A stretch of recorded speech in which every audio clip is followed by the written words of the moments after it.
7 de la mañana, 35 minutos. Continuamos en esta primera emisión de la Red Noticias. Como todas las mañanas, estamos platicando con diferentes candidatos a la presidencia, vicepresidencia, alcaldías y diputaciones. Vamos a tratar de conversar con la mayor cantidad de candidatos que se pueda en el tiempo que nos resta de aquí hasta el 16 de junio, cuando se celebra la primera vuelta de estas elecciones 2019. Hoy platicamos en estudios, nos acompaña y platicamos con el candidato a la presidencia del partido Creo. Estoy hablando de Julio Héctor Estrada. Julio Héctor, buenos días, bienvenido. Muy buenos días, Guillermo, muy buenos días, Juan Francisco, Carlos y a la audiencia. Es un gran gusto poder estar esta mañana con ustedes. Vamos a habilitar desde ya el 58-58-1061. Carlos, explicamos la dinámica. Efectivamente, es nuestro contacto de WhatsApp 58-58-1061. Ahí usted podrá escribir el mensaje respectivo, la cuestionante que tiene que hacerle al candidato presidencial por parte del partido Creo, y nosotros en un segmento vamos a estar realizando esas cuestionantes al candidato para que pueda responderlas y para que usted también pueda manifestar las dudas, los comentarios o lo que genera en torno a la participación de Julio Héctor Estrada en la candidatura a la presidencia. Julio Héctor, ¿qué le llevó a tomar la decisión para convertirse en candidato a la presidencia? ¿Y cómo llega usted al partido Creo? Bueno, Guillermo, muchas gracias.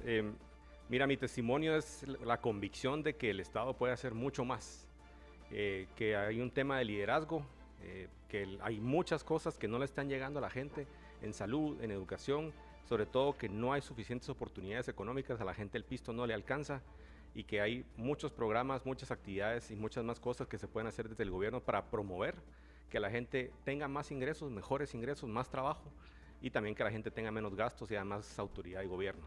Entonces, conociendo bastante la administración pública, pero sin haber entrado a la parte política, también esa convicción absoluta de que se puede hacer un aporte importante desde la tecnocracia, se puede apoyar al gobierno, se pueden hacer cosas importantes en ejecución, pero hay que arreglar la política. Tiene que haber gente honesta, tiene que haber gente capaz, gente que no tenga compromisos con nadie anteriores y que pueda traer un excelente equipo de trabajo para que realmente la gente sienta la transformación y se recupere la confianza. A la gente le falta el pisto, pero usted manejó el pisto de los guatemaltecos, ¿no? ¿Qué Sí. le hizo falta a usted para manejar de mejor manera el pisto de los guatemaltecos? Y se lo pregunto porque con usted es una dinámica diferente, y lo voy a decir abiertamente, porque el tema es que usted acaba de formar parte de un gobierno que está sumamente mal calificado, y usted fue su ministro de Finanzas. ¿Qué le hizo falta a Julio Héctor Estrada cuando fue ministro de Finanzas?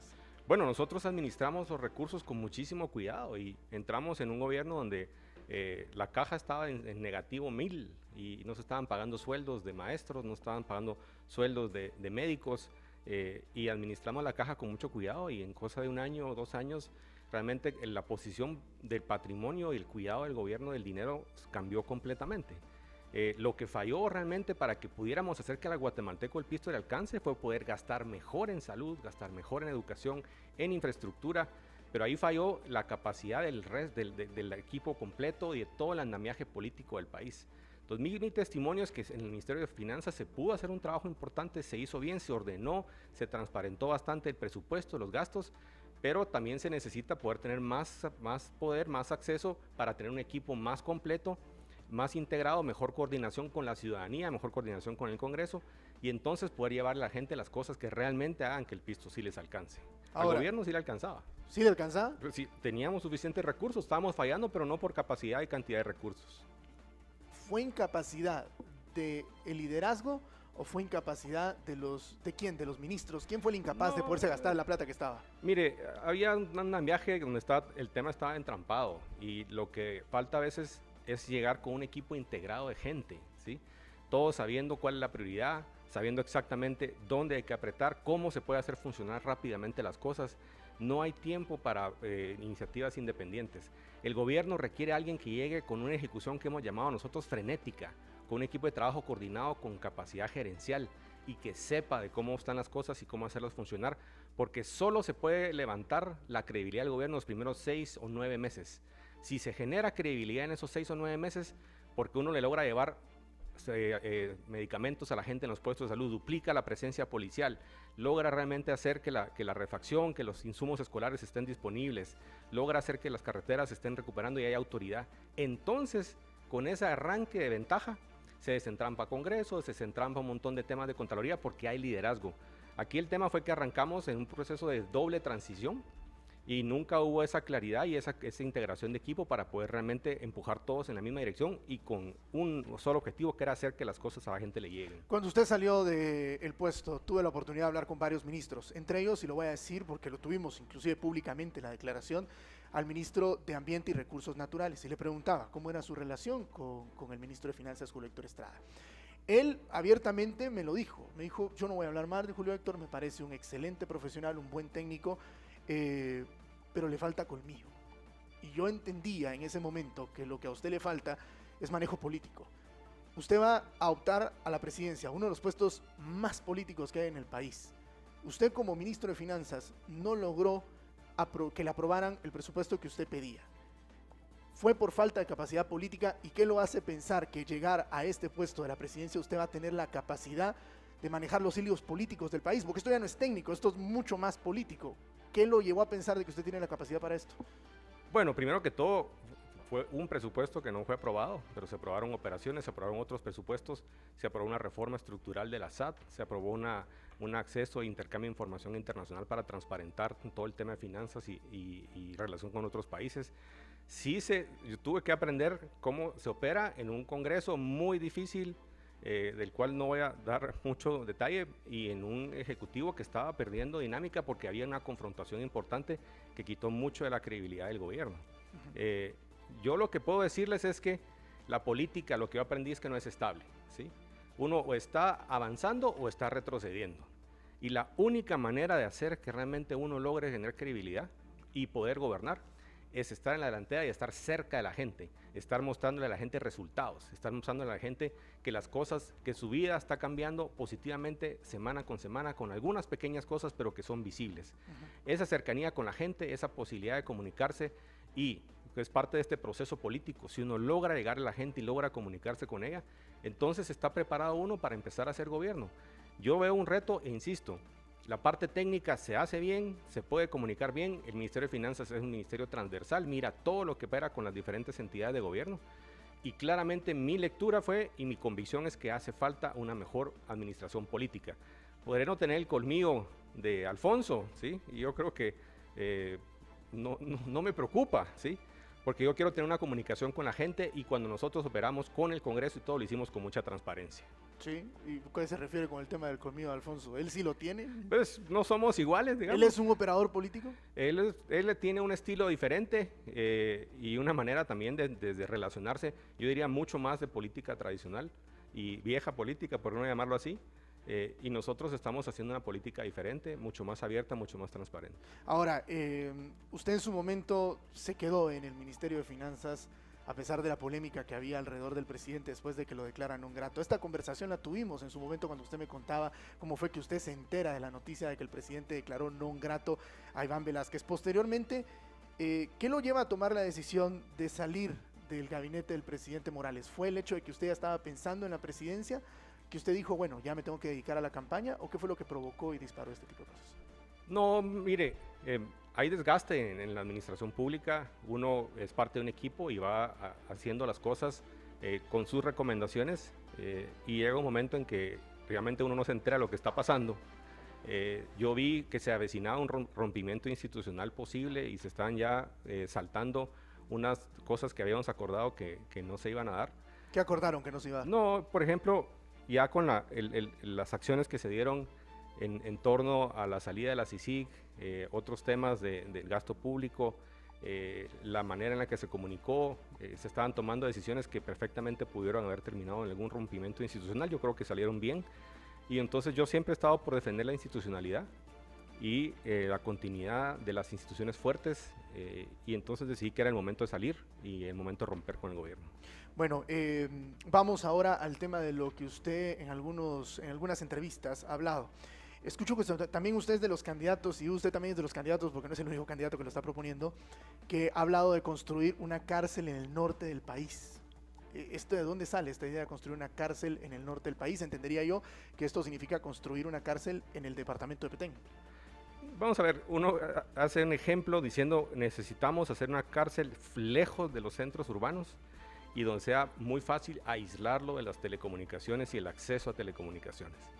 Entonces no tiene necesariamente que ser el norte. Uno dice, ahí hay mucho espacio libre, pero bien podría ser en el mismo departamento de Guatemala o en otros si no logra encontrar un lugar lo suficientemente aislado y al mismo tiempo también con acceso por carretera para poder hacer lo que necesitamos hacer, Guillermo, que es no hay manera que el Estado pueda comunicar que tiene autoridad, y en cosas pequeñas y en cosas grandes, si la gente que está en la cárcel está delinquiendo desde la cárcel. Y eso está poniendo a la gente de rodillas con el tema de las extorsiones. Entonces tiene que poder hacer una instalación donde estén aislados 23 horas con una hora de salida y fuera del aislamiento completo, donde no puedan comunicarse hacia afuera, al exterior, y donde sepan que el orden, tienen que respetar el orden programado por las autoridades. Entonces es más un tema de aislamiento y alejamiento para que no pueda haber ruptura de los temas de comunicación y tampoco haya posibilidad de contaminar comunidades que queden cerca de esas instalaciones penitenciarias. Pero no es en el norte del país. Puede ser en el norte, puede ser en el centro, puede ser en la costa. Lo más importante es donde encuentre una de las condiciones más adecuadas, donde pueda aislarlo lo suficiente, pero al mismo tiempo también obviamente necesita una carretera y acceso para poder movilizarse con la gente. Ahora, entiendo que usted también habla de la reducción de ministerios, de los ministerios que conforman el Ejecutivo. ¿Qué ministerios buscaría eliminar? Usted ya tiene la experiencia, o sea que para usted que me venga a decir que va a pasar 6 meses haciendo una radiografía, no lo necesita. Usted tiene la radiografía completa, creo yo. ¿Qué ministerios eliminaría con lo que ya conoce? Mire, la idea de los ministerios es reestructurar y consolidar. Entonces, por ejemplo, nosotros pensamos que hay ministerios que tienen tal nivel de acumulación, digamos, de compromisos políticos y capas que van acumulándolos a lo largo del gobierno, y con las leyes que hay actualmente y las resoluciones judiciales es imposible hacer que la gente que esté ahí, que es buena, se dedique a hacer las cosas que realmente le dan servicios a la gente. Le doy un ejemplo, el MIDES. El año anterior, el año antepasado, tenía un presupuesto de cerca de 900 millones de quetzales, de los cuales ejecutó 750, pero de esos 300 o 350 fueron para funcionamiento y nómina. O sea, me gasté 350 para repartir 350, ¿sí? En un ministerio que debería estar haciendo eso con el 5% de lo que reparte. Y ahí hay miles de personas que continúan trabajando por resoluciones judiciales. Nosotros pensamos que hay que consolidar, por ejemplo, el Ministerio de Desarrollo en un Ministerio de Igualdad de Oportunidades, junto con la Secretaría de Bienestar Social, la Secretaría de Obras Sociales de la esposa del presidente, que resulta que no pueden ejecutar obra. Se da un accidente en el hogar seguro y resulta que no pueden construir una nueva instalación porque como son secretaría no pueden construir y solo administrar recursos. Entonces ahí es racionalizar, unificar, consolidar la parte de funcionamiento sobre todo, y la gente buena que hay en muchas instituciones, o la que no está haciendo nada, ponerla a trabajar en los programas que efectivamente tiene que estar haciendo el gobierno, que le lleguen servicios a la gente en las instalaciones específicas. Ese es uno.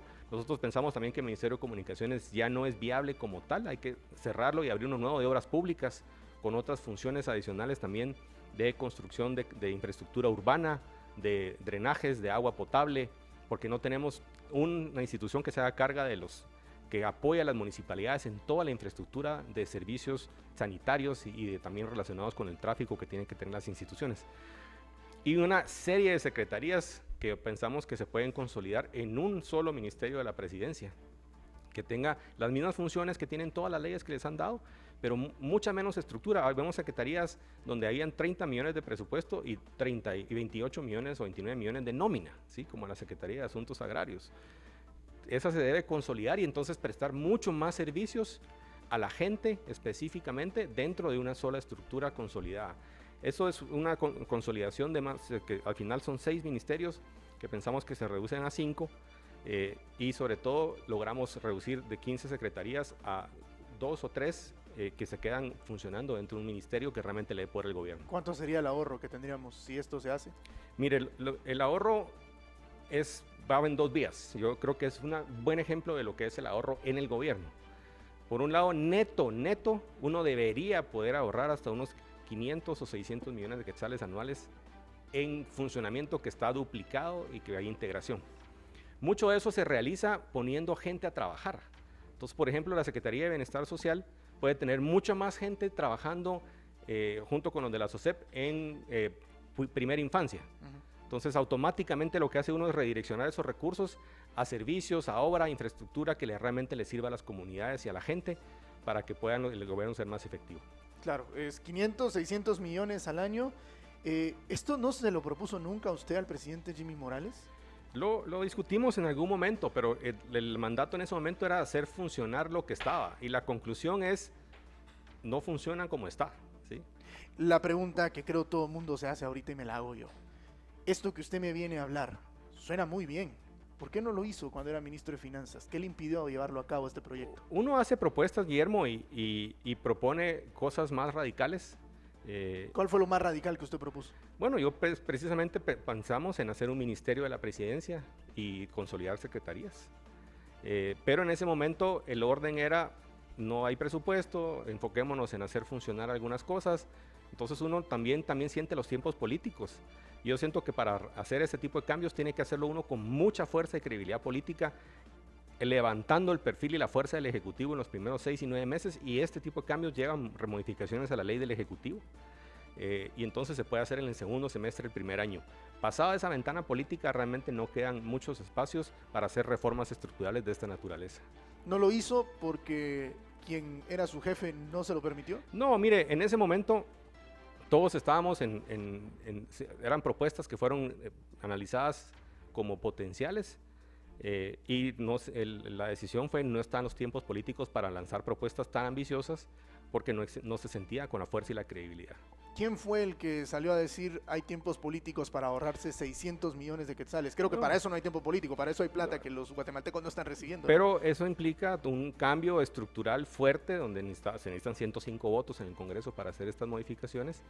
Entonces simplemente uno lo calcula, lo diseña, pero no pasa de la primera etapa, porque realmente no es una opción que se ve que en ese momento se quiere perseguir con prioridad, y las prioridades de lo que se perseguía como agenda política no las decidía yo. ¿Qué aprendió usted cuando estuvo en el Ministerio de Finanzas para poder trabajar con el Congreso de la República? ¿Pudo usted llegar a trabajar con el Congreso de la República y qué aprendió?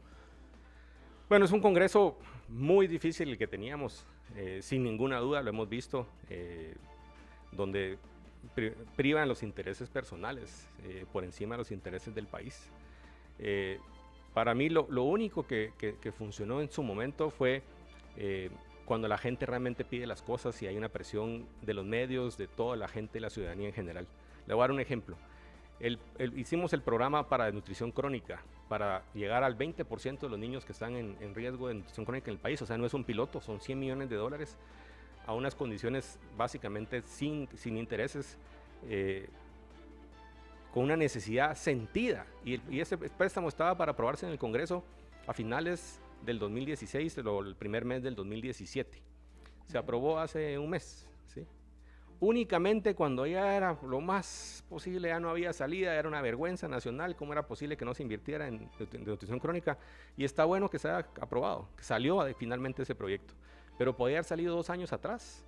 Se nos perdió una generación de 50,000 niños por no haber podido implementarlo. Por eso pienso que tiene el Ejecutivo que tomar la delantera y estar con mucha credibilidad y con gran apoyo de la ciudadanía, porque está dando resultados. Si no tiene eso, no hay manera de movilizar a la parte del Ejecutivo, y también cierta coordinación con el organismo judicial y otras entidades de control, donde tienen que sentir que la gente, las cosas se están haciendo bien por las razones correctas y con liderazgo claro y concreto. ¿Usted se quedaría y trabajaría con alguno de los ministros que actualmente forman parte del gabinete del presidente Jimmy Morales?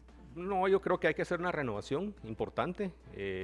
Sí hay gente en el gobierno que es muy capaz.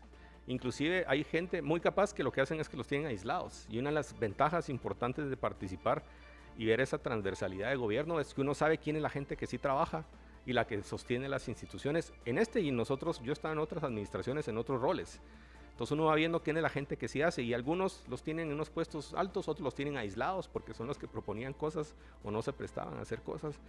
Entonces hay gente buena, gente que ha estado afuera, gente que ahora está en la cooperación internacional, que es la que puede regresar si ven un liderazgo claro de gente honesta que va a asegurarles que su gran motivación para trabajar con el gobierno no es servirse a sí mismos, sino ellos quieren ver resultados, quieren ver salud en las comunidades, ellos quieren ver educación de mejor calidad con los niños. Entonces en ese momento puede atraerlos uno de vuelta al gobierno. ¿Se quedaría usted con Víctor Martínez, el actual ministro de Finanzas, o no? Víctor es un profesional muy capaz. Yo creo que él va para la municipalidad y esa es su candidatura, entonces habría que ver su disponibilidad. ¿Pero usted se quedaría con él si le dieran la oportunidad? Si le dijeran, mire, está disponible. Bueno, eso hay que evaluarlo. Yo creo que tengo otra ¿Sí o gente, no? tengo gente pensada en el Ministerio de Finanzas, pero creo que Víctor Martínez es un ministro capaz. Pero sí se quedaría con él entonces. No, no en la posición de Ministerio de Finanzas. ¿En otra posición? En algún tema de asesoría, pero insisto, él está en la municipalidad, si no queda, y entonces habría No, que él está en el considerar. Ministerio de Finanzas. Sí, pero su candidatura es hacia la municipalidad. Ahora, de alguno de los ministros que en su momento salieron del gabinete del presidente Morales y con quien usted tuvo relación, ¿alguno podría formar parte de su equipo de trabajo? ¿Alguien con quien usted ha dicho, me gustó trabajar con esta persona, cree que puede hacer algo por Guatemala?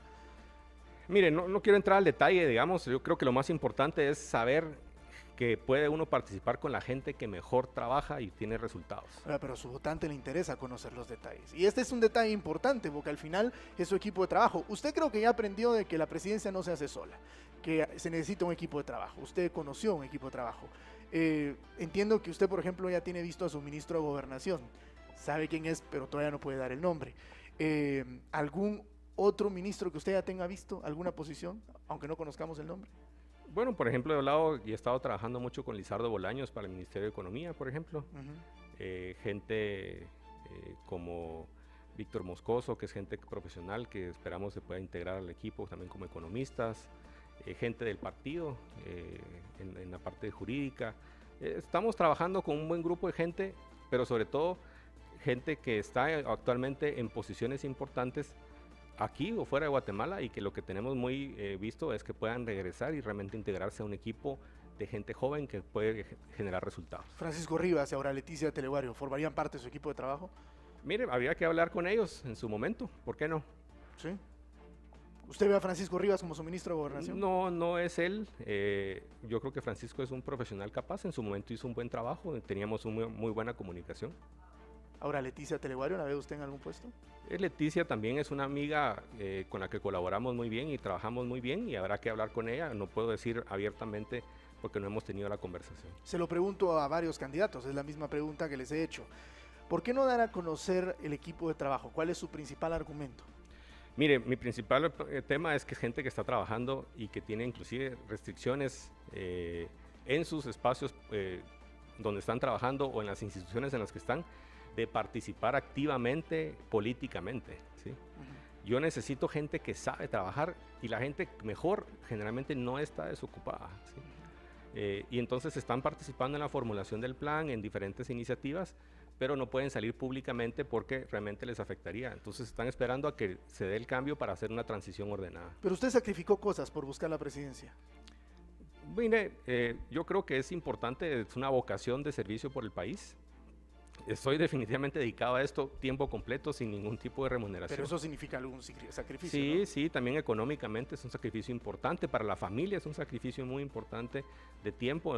Uno básicamente les dije, asuman que me fui a trabajar en una plataforma petrolera en Alaska por 6 meses, pero hay desgaste porque uno llega a la casa a dormir 4 o 5 días a la semana, pero está un poco zombie, digamos, porque ya llega cansado, llega desgastado. Pero mire... Le pregunto este sacrificio porque si lo hace el candidato a la presidencia, ¿usted no piensa de que también llega el momento en que su equipo de trabajo, si usted quiere gente que esté comprometida con Guatemala, que realmente sea una muestra de transparencia, ¿no debería esa gente dar un paso al frente y decir, nosotros vamos a apoyar a Julio Héctor Estrada, nosotros somos su equipo y vamos a sacrificar lo que tenemos para buscar que nuestros ideales se logren? ¿No le hace falta eso a una candidatura presidencial?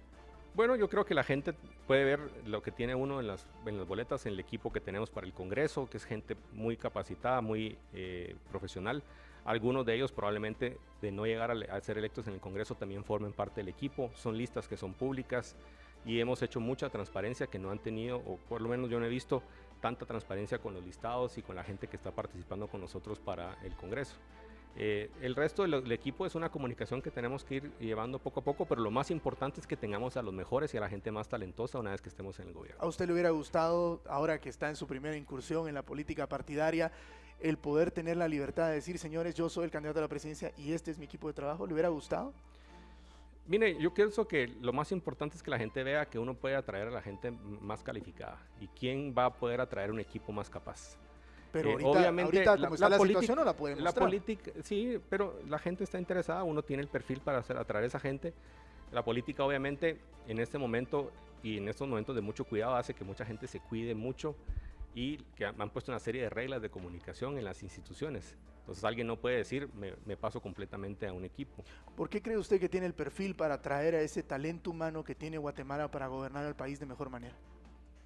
Uno, porque yo estoy seguro que la gente puede ver toda mi hoja de vida y la consistencia en mi vida y nadie puede hacer ningún tipo de señalamiento de ningún tipo. Siempre he sido una persona transparente que cuida inclusive los pequeños detalles para mostrar a la gente que hacemos lo más con el dinero y lo cuidamos más que si fuera de nosotros mismos. Dos, porque son gente que hemos logrado resultados, gente que hemos sido transparente y con quien la gente se puede sentir tranquila y confiada de que va a tener un liderazgo contundente, pero con claridad y con visión muy bien dirigida. Y así hemos logrado, la candidata a vicepresidente también tiene un perfil de ejecución, de gente que sabe hacer las cosas trabajar. Entonces juntos estoy seguro que podemos armar un equipo de gente que lo que busque es eso. Yo les decía que la gente con quien estamos trabajando, su motivación es lograr resultados, lograr que la gente esté mejor, mejor salud, mejor educación, que el pisto le alcance, que la gente esté adelante y se deje de emigrar e irse del país como está pasando hoy en día. Vamos a la pausa, doctor Juan Francisco Romero, primera pregunta. Gracias por venir, buenos días, Julio Héctor. Con los tiempos, los plazos políticos que usted hablaba hace un momento y las negociaciones, reducir el Estado, aplicar ciertas políticas, ¿alcanzan 4 años para que el guatemalteco promedio nos alcance el pisto? Miren, los 4 años no alcanzan para hacer de Guatemala a Estados Unidos, digamos, definitivamente, y quien ofrezca así cambios transformacionales está prometiendo cosas que no se pueden cumplir. Lo que sí le puedo asegurar es que se puede percibir un cambio de dirección.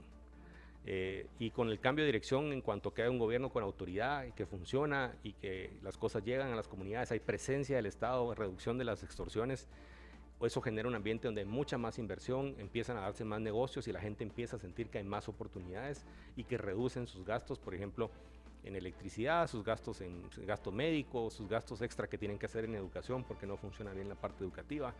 Sí se puede desde los primeros meses que la gente sienta ese cambio, y cuando la gente siente el cambio, cambia sus perspectivas y entonces su humor cambia, y entonces el país empieza a tomar dirección y empieza a generarse un círculo virtuoso, y sobre todo que la gente sienta que este es un país para quedarse, que no es un país para migrar, inclusive que empiecen a regresar los mejores guatemaltecos que se han ido del país. Carlos Zacarías pregunta a través del WhatsApp del 5858-1061. Una de las preguntas que más se ha repetido a través de nuestro sistema de WhatsApp es su eslogan de campaña o el mensaje que usted ha enviado es que el pisto no alcanza, pero ¿cómo o qué propuestas se tienen para combatir las necesidades básicas insatisfechas? Y para poner en contexto a la audiencia, hablamos de acceso a la vivienda, acceso a servicios básicos, acceso a educación y lo que usted mencionaba, la capacidad económica. ¿Cuáles son las propuestas para combatir este sistema?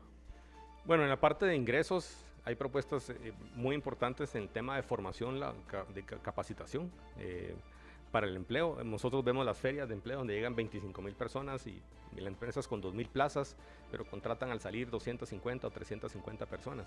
Definitivamente hay un gran espacio para hacer formación y capacitación para el empleo. Hay recursos sin utilizar, por ejemplo en el INTECAP y en unos fideicomisos del Ministerio de Economía. Y podríamos hacer programas de no decenas, sino de cientos de miles de personas para generar empleos de manera muy rápida. También la parte de riego, el país ha fallado completamente. Hemos visto cómo ahí se puede duplicar o triplicar o cuadruplicar la producción de las áreas rurales, o el tema de renovación de parque cafetalero, donde se puede producir 3 o 4 veces más al año con los mismos insumos si se logra financiar a la gente el cambio en el parque cafetalero. Eso genera ingresos, dinamismo en la economía, lo mismo que la atracción de inversiones. Entonces ahí va a haber empleo, capacitación, mejoras en la parte educativa más orientadas a la parte vocacional. Y en la parte de reducción de gastos, definitivamente el gran gasto de la gente es el tema de salud. Ahí nosotros vemos una falla en la capacidad de distribución y de aprovisionamiento, y unas opciones para duplicar la cobertura de salud en el primer año en el tema de primer nivel de atención. Entonces con esos 40 medicamentos básicos que uno logre llegar, con ese llegaría al 60-70% de la población, se cubre el 75%, 3/4 partes de todas sus necesidades de atención médica. Y no cuesta dinero, el Estado en neto se ahorra porque no tiene que atenderlos en los hospitales, porque los logra atender en el primer nivel. ¿Cómo trabajar en la ampliación tanto de educación como de salud cuando hablamos que los ministerios están trabajando prácticamente únicamente en pago de salarios y no en la implementación de proyectos? Porque lamentablemente año con año los sindicatos van aumentando ese rubro de pago de salarios. Mire, si algo hay un presupuesto grande, pero hay suficientes recursos para hacer proyectos que sean visibles. Hacer 1000 puestos de salud adicionales, actualmente hay 1200, de 5000 que son necesarios. Eso es un proyecto que se puede levantar en los primeros 9 meses y cuesta 250, 350 millones de quetzales equipados. Eso no representa ni el 5% del presupuesto del Ministerio de Salud. Los recursos están ahí y se dejan de ejecutar cada año.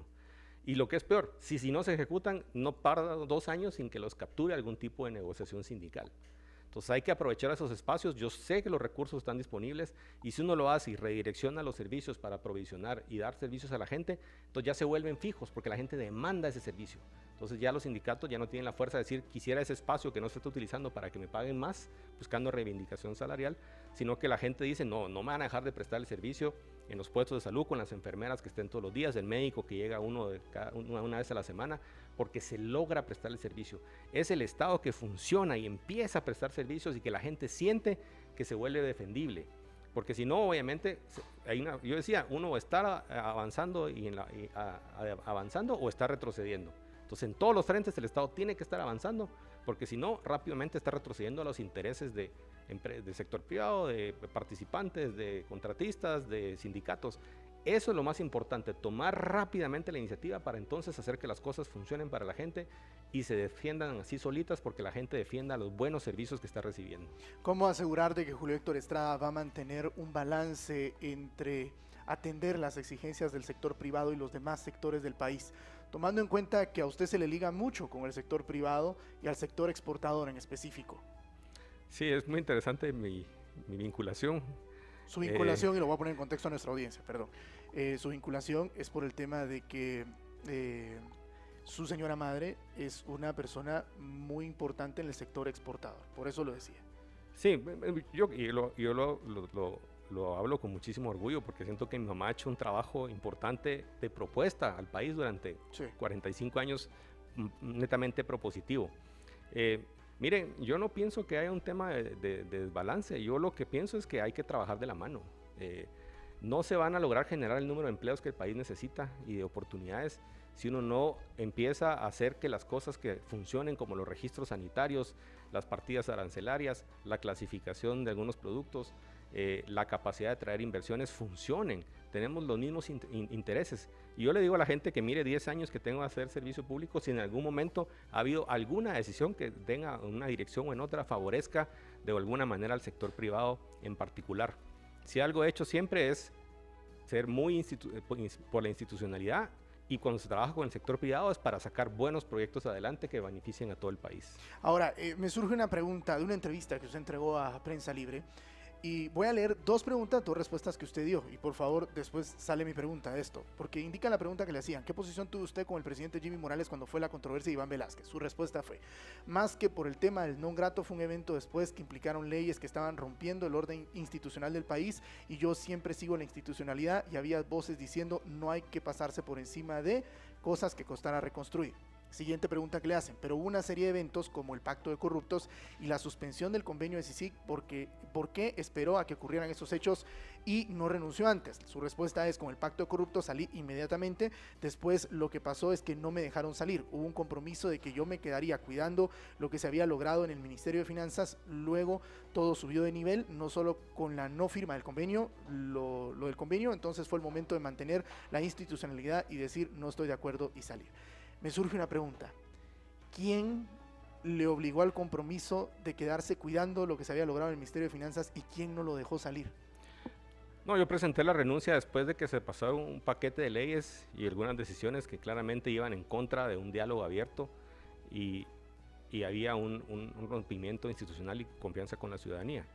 En ese momento pasó un tiempo donde no se aceptó la renuncia y después de algunas conversaciones dijimos, bueno, podemos mantener los avances que ha habido de institucionalidad y evitar que, por ejemplo, que el Ministerio de Finanzas en algún momento fue utilizado como herramienta de control o de lucha por la caja, proteger también los recursos que se hayan recuperado de funcionalidad, evitar que reapareciera la deuda flotante, se estuviera pagando, la transparencia con la que se haya formulado el presupuesto, los procesos que iban en marcha en transparentación de los temas de contrataciones con Guatecompras mejorado y subasta electrónica inversa.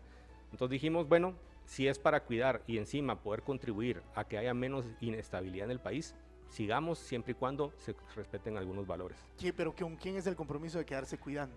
No, es conmigo mismo, es una conversación que tengo con mi equipo. Decimos, bueno, si se cumplen estas condiciones y podemos seguir trabajando de manera transparente y protegiendo estas cosas que son importantes para que el país tenga estabilidad.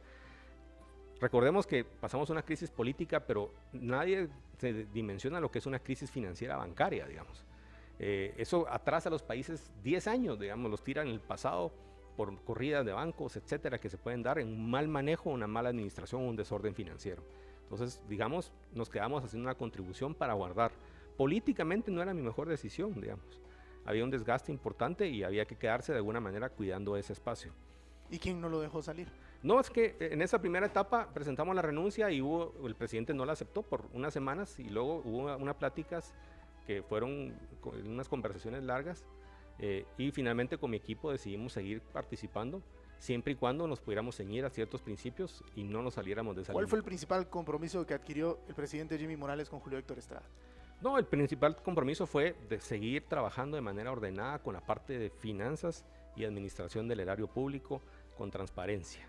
¿Sí? Él acaba de hacer un comentario, el presidente, donde decía: yo hubiera querido que todo lo que los ministros están hablando lo hubieran hecho cuando estaban conmigo. Lo estoy refraseando porque creo que entendí y ese fue el mensaje. ¿Usted qué piensa? ¿Se lo dijo a usted? No estoy seguro, no puedo hablar por asumir lo que está pensando. ¿Cómo quedó la relación de ustedes? Mire, obviamente hubo desgaste, digamos, al final hay desacuerdo en decisiones y no hubo respaldo en la última ola de decisiones que el presidente estaba tomando. Y ahora espero que el presidente termine bien su periodo por el bien del país y por la defensa de la institucionalidad. Yo siempre trabajé para la presidencia, eso es muy importante. La gente a veces espera que uno tenga arrebatos y todo, pero yo pienso que no hay que hacerle daño a la institución de la presidencia porque es la que realmente está para cuidar y liderar el país completo. Y mi lealtad siempre fue hacia la presidencia y la institución y el ejecutivo para poder entonces darle estabilidad al país y poder servir mejor a la gente. Termino esta entrevista con dos preguntas. La primera, usted en un trabajo anticorrupción, que imagino tiene dentro de sus planes, ¿iría a hacer auditoría a algún ministerio en específico de primero? No, yo Federico, más que un ministerio en particular, porque yo lo que he planteado es que hay una subutilización, no se utiliza básicamente para nada el inmenso potencial que tiene las declaraciones de probidad. Eso son las declaraciones patrimoniales de los funcionarios públicos, que al entrar a un puesto público tienen que decir cuál es su posición, qué es lo que tienen, qué propiedades, casas, cuentas bancarias, sociedades anónimas de sí y de su familia completa. Y al salir también. Yo lo que propongo es que entrando al gobierno, todos los que entran llenan eso, los que están en los puestos las renuevan y se hace un tratado, un convenio con el IRS de Estados Unidos o con otras entidades para darle un seguimiento muy cercano de control de riesgo y una plataforma de denuncia ciudadana para que la gente diga, mire, mi vecino yo lo conocí cuando era persona común y corriente y ahora andaba con un carrito y a veces no tenía para pagar ni siquiera lo del condominio y ahora anda con 2 carros con guardaespaldas y anda con lujos y de viaje. Claro, pero eso es lo que viene. ¿Y lo que pasó, a usted no le queda duda de que todo se hizo con transparencia en todos los ministerios? No, mire, definitivamente habrá que revisar lo actuado, sobre todo en el último año, como es la práctica común y corriente. Lo más importante es entrar y hacer funcionar lo que está del gobierno y enfocarse en eso. Yo siento que hay temas de corrupción, esos tienen que ser investigados en su momento, pero lo más importante es quién se está enriqueciendo, digamos. Más que controlar las transacciones, hay que ver quiénes tienen esos cambios patrimoniales que no pueden explicar. Y nunca se ha usado esta herramienta porque a la política no le gusta. Hay una resistencia fuertísima en el Congreso, obviamente en los diferentes poderes, porque lo más importante es que la gente pueda ver que uno es una persona que empezó a servir viviendo en su casa con sus carros y salió de servir y sigue viviendo en la misma casa, en los mismos colegios. ¿Nosotros podemos tener acceso a esa declaración patrimonial suya antes de la primera vuelta? Mi declaración patrimonial ya la hice pública yo como funcionario, como ministro de Finanzas, y curiosamente... claro, pero en este tiempo pudo haber incrementado, ¿no? Sí, la vamos a hacer pública en su momento, como parte de los procesos de transparencia y una propuesta que estamos haciendo precisamente de controlar. ¿Antes de la primera vuelta? antes de la primera vuelta. Sí, tendremos el Estado Padrino. ¿Cómo llega? Creo, eso me genera dudas, porque Roberto González, todos decíamos iba a ser el candidato a la presidencia de Creo, después fallece Álvaro Arzú y uno dice, bueno, va a regresar a ser candidato a la alcaldía. ¿Y cómo usted llega a Creo y cómo acepta la postulación a la presidencia? Bueno, es un partido con el que se había trabajado y hay gente que yo conozco en el partido desde antes, Roberto González mismo, don Álvaro Castillo Monge, Richard Lee, Rodolfo Noitze. Estábamos trabajando y vimos algunas cosas en el trabajo del Congreso cuando era el presidente Óscar Chinchilla. Entonces ahí tuvimos algunos acercamientos y al salir del gobierno pues se acercaron, me plantearon, fue una compleja negociación más con mi esposa que con el partido. Me parece que es un partido sano. ¿Por qué con su esposa? Para que me diera autorización para participar. Creo es un partido muy sano, que no tiene señalamientos, ya tiene 3 participaciones, no es caudillista, ¿sí? No está hecho para una persona en particular. Y además cree y tenemos una cercanía muy importante en visión de valores, compromiso, en cuanto a una sociedad que es impulsada por la inversión, por el crecimiento, pero con más fuerte responsabilidad social para la gente que tiene menos capacidades. Julio Héctor Estrada, candidato a la presidencia por el partido Creo. Le agradezco por habernos acompañado en esta primera entrevista. Se lo explicábamos al candidato y se lo explico a usted, audiencia. Esta es la primera de por lo menos 3 entrevistas que estamos buscando sostener con cada uno de los candidatos a la presidencia para abordar, primero, conocerlos en algunas polémicas que existen alrededor de ellos. Segundo, conocer sus planes de gobierno. Y tercero, pues ya le tendré la sorpresa. Vamos a la pausa. Cuando regresemos, le tengo más información que tenemos que platicar esta mañana en esta primera emisión de la Red Noticias. Gracias, Julio Héctor, por habernos acompañado. Muchas gracias, Guillermo y amigos. Vamos a la pausa. Cuando regresemos, más información en esta primera emisión de la Red Noticias.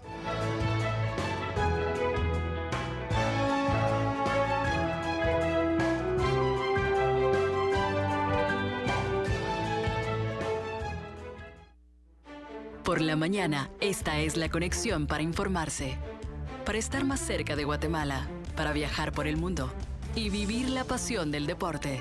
Esta es la conexión de la Red Noticias.